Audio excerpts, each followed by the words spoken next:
Olivia, how are you? I am so great. How are you? We are even better, right? Because I solved my calendar issue yesterday. We were supposed to do this like 2 weeks ago, right? But my Calendly was having an issue. And I was just telling you about it offline. And you were like, I'm having the same thing. And I fixed mine yesterday. And I just showed you how to fix yours today.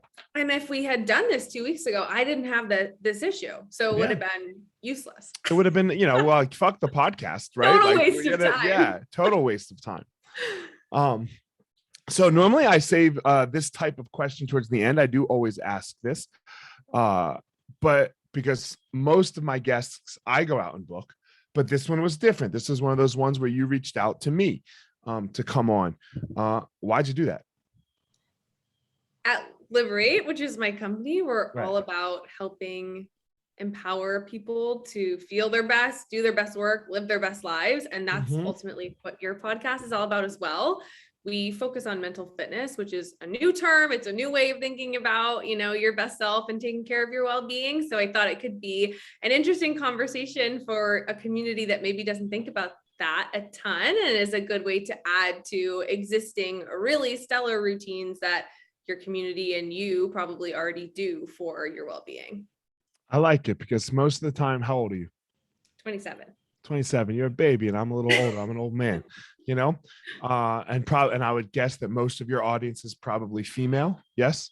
Yes. Most of my audience is probably male. It's not probably, it definitely is.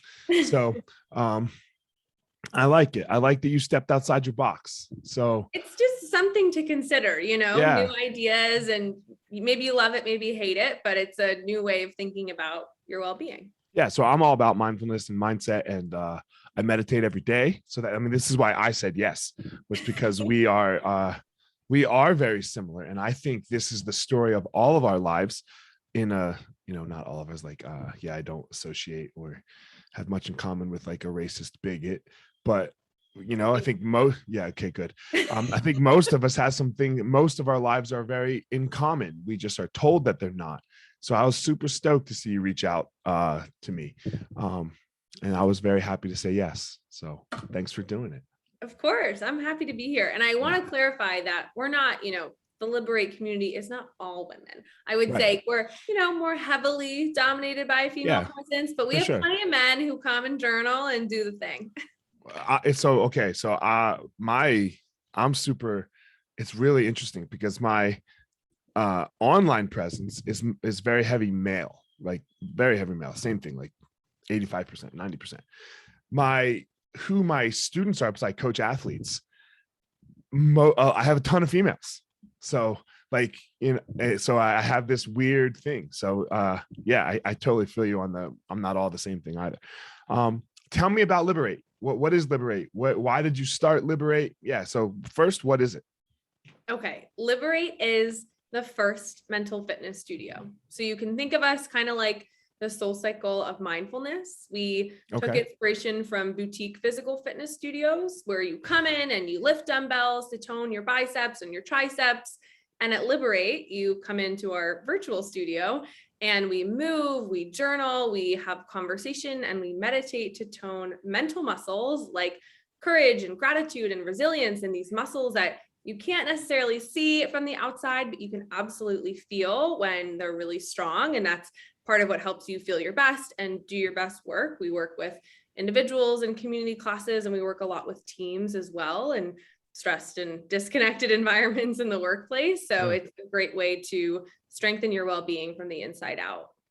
So it's a virtual thing. You get online, kind of like you and I are now. Yes. Yeah. I would say 95% of what we do is virtual. We do some in-person classes in LA since that's where I'm based. Okay. And what got you into this? I have kind of a long journey with my mental health that I'm still on and will be on for life. But I started, getting into mental health in college. I had always been really focused on my physical well-being. I was an athlete. In college. I thought that if I ate my fruits and vegetables and worked out and went for runs, that meant I was healthy. And in college, I started to feel really stressed, really anxious, pretty lonely. I was having panic attacks. I was inconsolable mentally, and I didn't know what to do to feel better. Running wasn't Where'd you go to helping. college? Syracuse University. Oh, all right. Yeah. You and Go Donovan Orange. you and Donovan McNabb. Oh gosh, I wish. No, uh, he went to Syracuse. I know, but I was, Oh, you know. he's a little older than you for sure. Yeah, just like I wish we had a connect, like a real connection, you know. Yeah, for sure. Okay. It's a great school. Yeah. But it was there that I really started not to feel very well mentally. And I looked into, therapy and medication to help myself through school, and then moved out to LA after school, started working in the startup world. I was employee number one at a promising startup and only felt more stressed and anxious and lonely being a human in the world.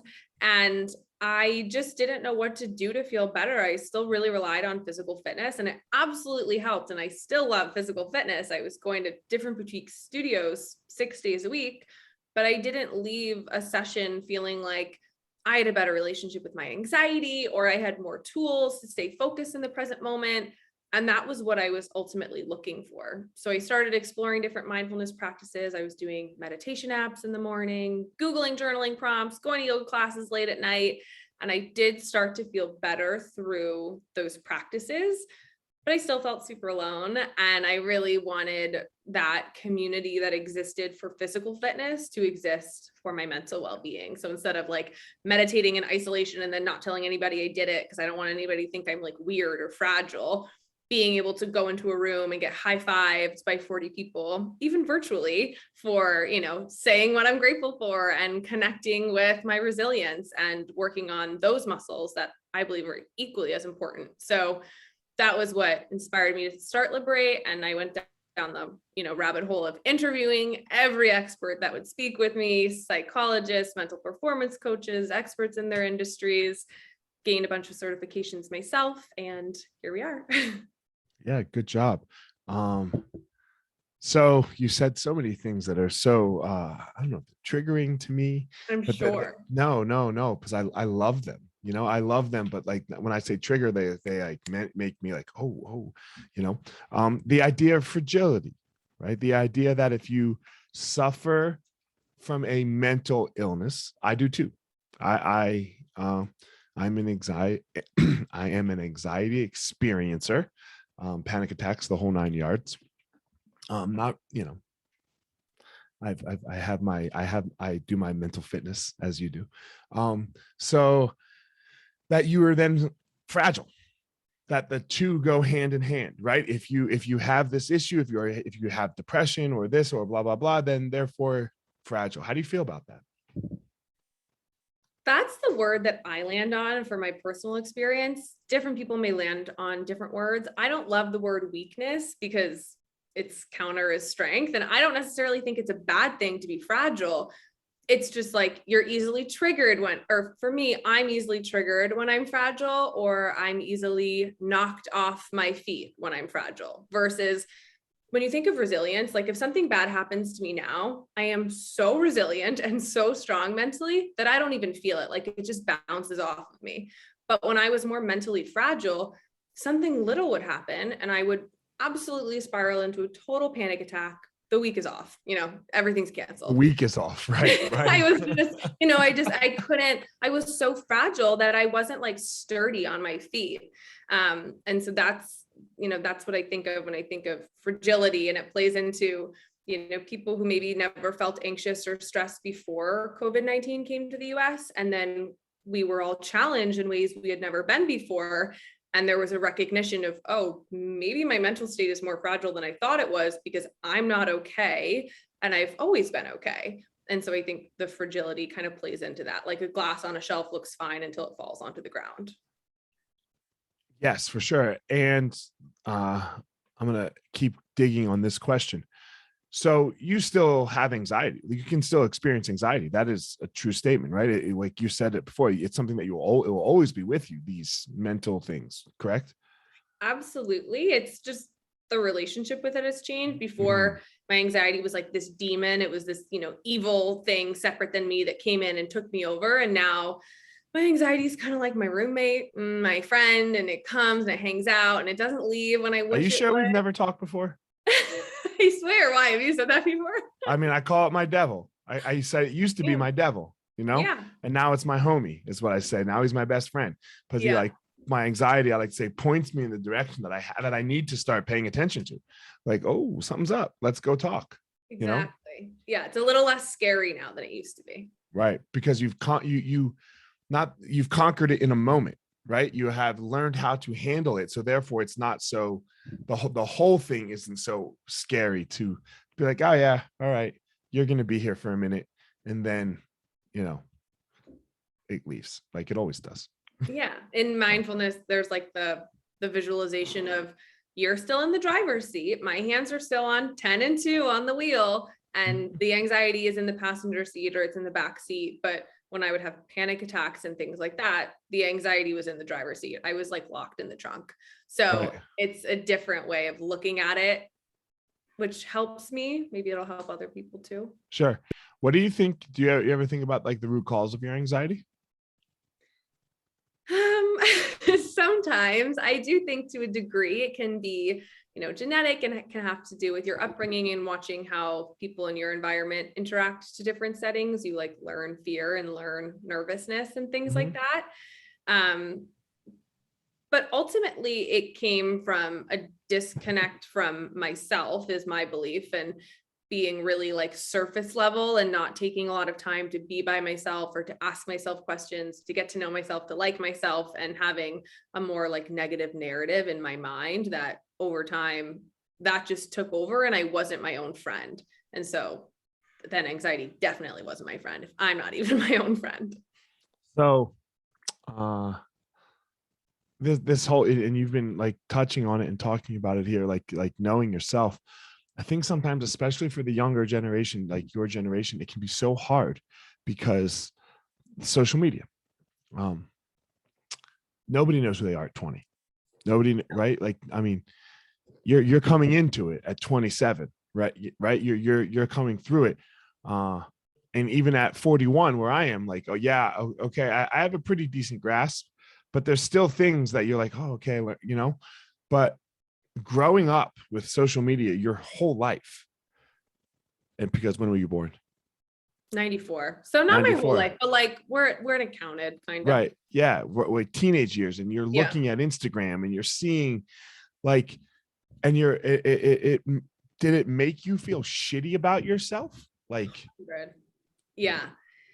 I think that was a huge factor of loneliness was like, I didn't really have TikTok. So it was Instagram specifically of seeing, I moved to LA and I'm working all the time and I don't really know a ton of people, but whenever I open my phone to get some type of like decompression, I look at Instagram and I see groups of 20 girls out to brunch together and people, in the park. And like, I'm like, oh, everybody's having fun. Nobody else. Everybody but me. Yeah. Everybody but me was the narrative for a long time. And that's like it's a cycle that's really tricky to get out of because you're alone. So then you look at Instagram, then you feel more alone, but you're not, like it's right. Just, yeah, it's a really scary place to be in. And I think that there's a lot of positive things that come out of social media too, when you're like really monitoring and bringing awareness to your consumption. But I was not at that time because I wasn't a particularly mindful human being. So it was definitely, a negative impact on my mental health. What does it mean to be mindful for you? I think of mindfulness as really awareness and thoughtfulness to anything that I do, being mindful of your surroundings in the present moment, being mindful of the different elements that are happening within this conversation and being really present for it. Mindfulness to me is a little bit synonymous with like presence and thoughtfulness. And I think it can have different meaning for everyone, but to be mindful isn't something, it's something that you practice like mindful movement or mindful meditation, but my goal is to be in a mindful and meditative state 24/7, not just when I sit on a cushion or when I'm journaling, but to carry that way of being with me all the time. And what was your decision to start Liberate, right? Like, so, I get it. It helps you and it did it for you, but a lot of people in the world, things that help them, they don't like start a business around. Well, I studied marketing and I always had an idea of wanting to be an entrepreneur if if the perfect idea struck me, right? Like I wasn't just going to go create something with balls and chains because I wanted to sell. I wanted to create something that was really meaningful to me. It's very interesting So that I you was, went to balls and chains, but okay. I don't know why. I don't think I've ever Yeah. been balls Go and ahead. chains in my Yeah, life. go do your thing, girl. I don't know. But I was kind of just, working and building my resume and my skill set, waiting for the perfect idea to come to me. And I felt so low for so long and was able to really swing in the other direction from these mindfulness practices that I was doing. And it changed my life. I mean, it changed who I am. I think it changed my personality. Like I feel like I'm a pretty different version of myself through this evolution, through these practices. And I wasn't in a good place before. So the idea that this, if done, correctly, could inspire the world to mainstream mental fitness and to prioritize working on the mind instead of really heavily investing in physical fitness from a financial and energetic and time standpoint and doing nothing for mental well-being, like maybe evening the scale a little bit, was really interesting to me. And the more I learned, the more experts I interviewed and talked to, I made a business plan because that was my background.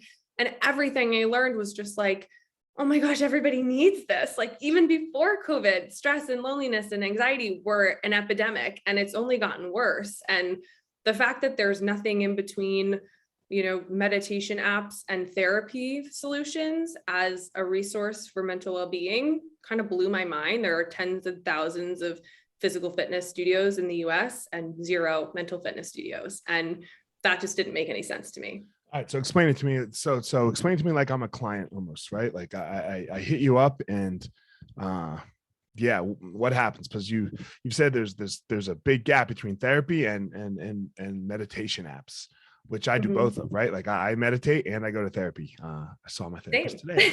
I love her. She's like 70 years old. And I told her, I was like, yo, lady, or not lady, Gail is her name. She's calling her lady. I'm like, yo, Gail. So like, if you're thinking about retiring, whenever that comes, like, I totally understand, but I need like 3 years. So you need like house calls. She could just have you as her only client. Yeah. Like whatever that costs, and let's fucking do this. I love therapy. Like, I think the solutions out there are great, but I can compare therapy to physical therapy for this example of you start to go, maybe when you feel like something's a little bit off, you're in pain, you need additional support. But what do you do when nothing like really bad has happened, but you want to work on yourself? I don't go to SoulCycle after I break my leg. I go to SoulCycle because I want to proactively take care of my physical well-being and feel healthy and strong. And so what do I do like that for my mental well-being? Well, I say still go to therapy. But not a lot of people are going to start therapy without a catalyst. Yeah, most people go in crisis. Most people, they shouldn't. I'm not saying therapy can't be proactive, but it's expensive. It's like daunting. Mine was crisis too. Yeah, like I wasn't just like having a great fucking day. I was like, oh, you know what? I should go to fucking therapy. Right. Like, I was in crisis. Exactly. I mean, we're all super busy. Like everybody feels like they're short on time, short on cash. So they're not really going to feel inclined to choose therapy, or most of us don't, unless Jeff Bezos does not feel short on cash. I wonder if he goes to therapy. I wonder if he ever feels short on cash. 100%. It's a mindset. I bet he does. He has to, right? There's never enough. Like if you have 500 billion and then all of a sudden you drop to 200 billion, you must be like, oh my God. Yeah. Right. Yeah. Bro. Maybe if you practice more mental fitness, it wouldn't affect him so much. But I have a feeling he feels strapped for cash. Yeah. But in any event, I really consider, mental fitness and what we do at Liberate as a proactive practice. So you don't have to do it when you're in crisis mode. You shouldn't do it when you're in crisis mode. It should be an ongoing proactive practice to take care of your mental well-being and to strengthen those muscles so that when something bad happens, so that when you have to have layoffs or, you're going through a merger, if this is a corporate client, your team is even keeled and isn't super rattled and really struggling with transitions or big projects because they have these muscles to support them. I think it's so interesting because people often start like meditation or whatever in crisis as well.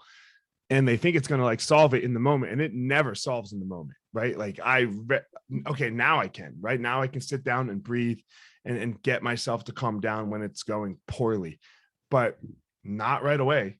Right. It's like no, and then people go, oh, meditation doesn't work for me. And you're like, like, well, yeah, probably not after one time. A lot of people will ask me questions about meditation, of course. And a coworker of mine, actually, at a company I used to work for that was not very mindful, said, it was really sweet of her to even express an interest in meditation because she knew I really loved it. And she was like, isn't it kind of like going to the gym? Like you have to do it a couple times to feel something. And I was like, yeah, I mean, exactly. Like you don't go to the gym once and then flex and be like, my biceps are huge. And it's months actually, probably it's actually just I mean, we don't want to turn anybody off, but it does take time. And it's the same thing with meditation. You don't go the first time and then open your eyes at the end and say, oh my gosh, I feel amazing. I'm a different person now. It takes time to build the confidence and the courage and the comfort and, those muscles. Right. I think people often, when I talk about meditation, people often say to me like, my thoughts are all over the place. What do you say to people when you hear that? That's fine. That's great. My thoughts are too. Just let them come and go, and bring it back to mindfulness. Just be mindful of them. Right. Note them, say, oh, I'm thinking about my groceries. I'm thinking about how hungry I am, thinking about a project I have to do for work, and just note them and be more mindful of them. The goal isn't to stop thinking, it's to bring more awareness or mindfulness to the thoughts. I think I cut you off when I asked you if I was a client, what happens, right? So I come in and I want to work with Liberate. What does it look like when I want to work with Liberate? If you are a corporate client, we'll set up, you can book a class. If you're just like, we need a one-off class this week, next week, you can book it right on our site. You don't even have to talk to me. And if you want to build out a whole program or a course for your team, then we'll get on the phone. I'll share a little bit more about Liberate and the options available, and we can create a custom program for the team based on the team size as well as the team's needs. We give, every team before starting a program an intake form. So we'll ask you to rank your ability to stay focused in the present moment on a scale of 1 to 10. We'll do that across our 5 mental muscles of presence, courage, gratitude, pride, and resilience. We'll ask you some open-ended questions as well. Ask if you feel like you have the tools you need to feel confident, yes or no, for all the different mental muscles.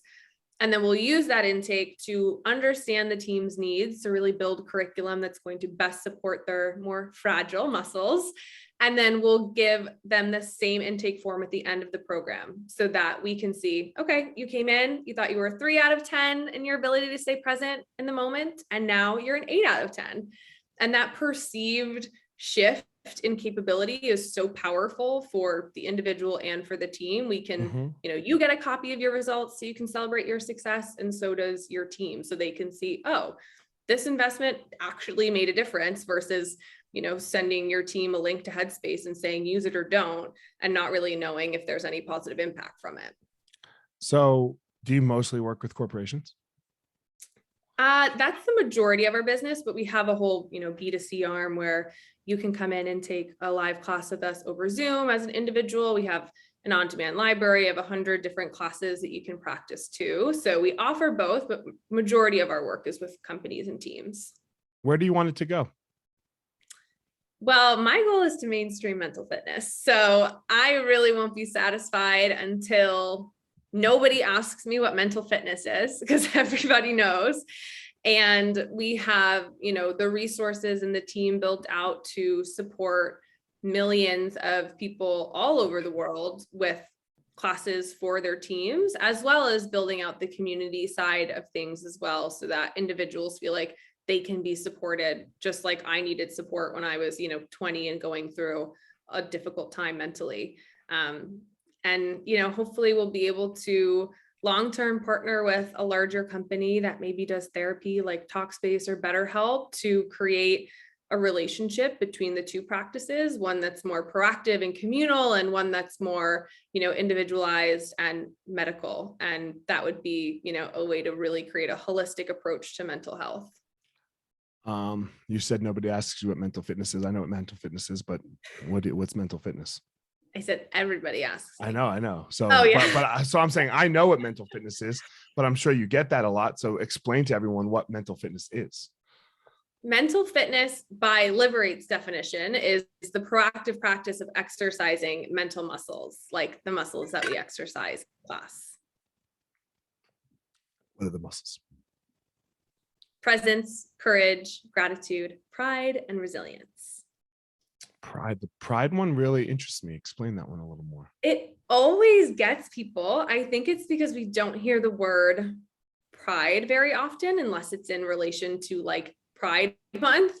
And it's a word that encompasses compassion, confidence, self-love. And you think of pride and ask yourself, what are you proud of?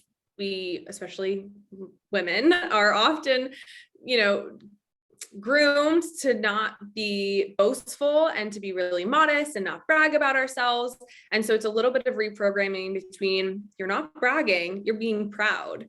We have worked, X amount of years that we've all been on earth to become the person we are today, to grow and evolve and learn and shine. And we should be proud of the work we've put into who we are and be able to celebrate that with confidence, as opposed to feeling like we kind of have to mute ourselves. So pride is really about letting yourself shine and practicing self-love.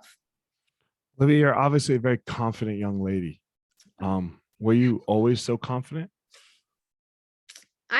I do think that some people kind of come out of the womb in, as who they are. That's totally, my personal non-scientific opinion on it.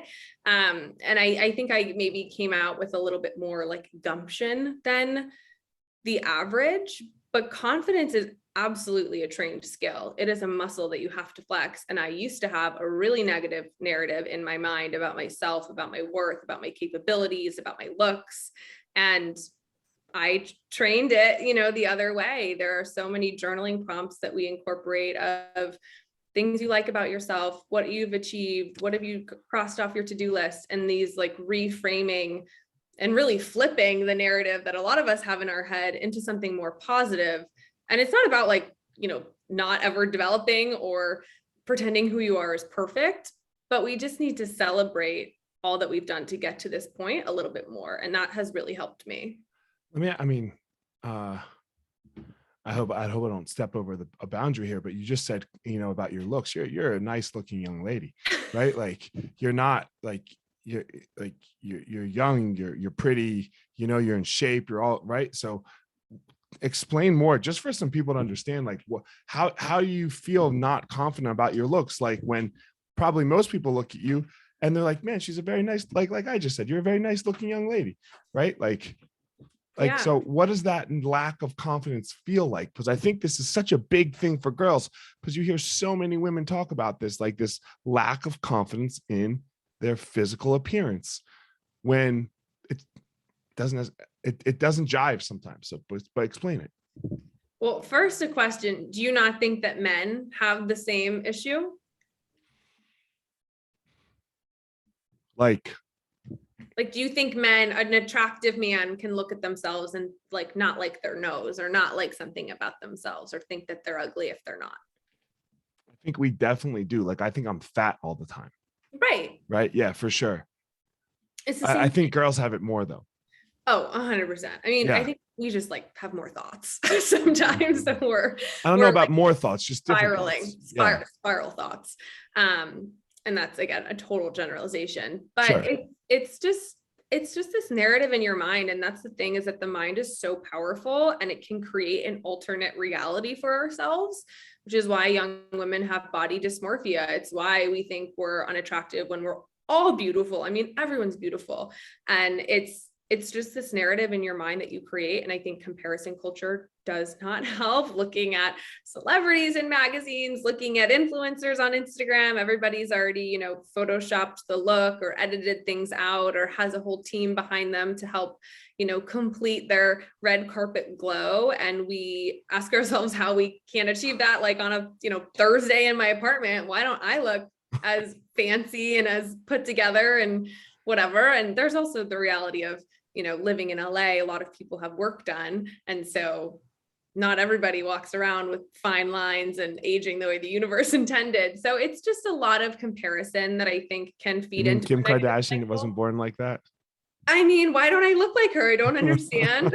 I moisturize daily. Like it really comes down to comparison is the thief of Yeah. joy. And any comparison, well, I won't say any, but I would say most comparisons are not helpful. And Yeah, we go down this trap, right? Because you know, it's a weird thing because like, okay, so my kids, I have two boys, you know, a 12-year-old, almost 12-year-old and an 8-year-old, and they're very athletic. You know, they're very athletic. My one is athletic and loves school. That's my older one. My younger one could give a rat's ass about school. Like the only way I can get that fucking kid to go to school and not scream is be like, yo, dude, you can't play sports this weekend if you don't go to school. So anyway, you know, we played in a football game this last weekend and he crushed it, right? Because it was actually the first competitive game of the season because we've blown everybody else out. And, you know, he really got to play and he crushed it. But there was a couple, and we play in a competitive league. We don't play in a not competitive league. So at the, you know, the first email, and I coach the team. I'm one of the coaches. The first email that goes out, like, look, we're going to try to play everyone the exact amount of time, but we are going to focus on winning, right? We're going to try to win all the games. So therefore, if some of the kids have to play a little more, we're going to do that. So this is the first game all season that we had to do that. Like we're like game 6. And it was only for 5 plays. So after the game, one of the moms came over and told us that she wasn't really happy with that. We're like, well, you know, yada, yada. She's like, yeah, at this age, no one's better than anyone at football. And I was like, yo, stop it. Like there is some comparison there, right? Like, but I'll show you my kids' reading scores and they're fucking awful, right? So like, you know, I had a parent teacher conference yesterday. So look, I've got to work on his reading, you know, with my wife and I, and he has to, and that's okay. But we do need a little comparison going on in the world in the sense of like, you need to like, look, this is your thing. You're good at this. So go charge after it. You know, we don't want Bill Gates and Steve Jobs trying to play football. We want them doing computer shit, even though Jobs is dead. But, you know, like if they were told like, oh, you're just as good at football as somebody else, we have a problem in the world. Totally. I know. And as I was saying that, I was like, the solution is I say it too, though. I say it too. So I'm just asking your opinion on it. So go ahead. Sorry. Yeah. No, like the solution isn't to eliminate comparison, but to make it more productive. And I think also like comparing apples to apples is helpful. Like I'm comparing myself to someone who has $1 million+ to spend on their looks and personal trainers every day. Right. And I like go for runs on on Sundays, you know? So it's like, it's difficult because it doesn't feel like an even scale versus if there's 2 kids throwing a football, one's better and one's not. And that's okay. That's real. It's great in the world. Totally. Actually. We all have strengths and we all have, you know, areas of opportunity or just things we're not as good at. And that's beautiful. But I think it's like when you're comparing yourself to something that's totally in another league, it's destructive. Right. So it's finding that balance. And like, yeah, I want to compare myself to other businesses. Where was another company 2 years in? Like, how can I, you know, make sure I'm pacing at a good cadence and things like that. But the confidence. I like to say we're all equal as humans. We're Agreed. not all equals in our skills. Of course not. And that's totally fine. I'm terrible at football. I was, you know, and like lacrosse, I was great at tennis, you know, everything. There's like a give and take with everything. There's benefits and drawbacks to everything.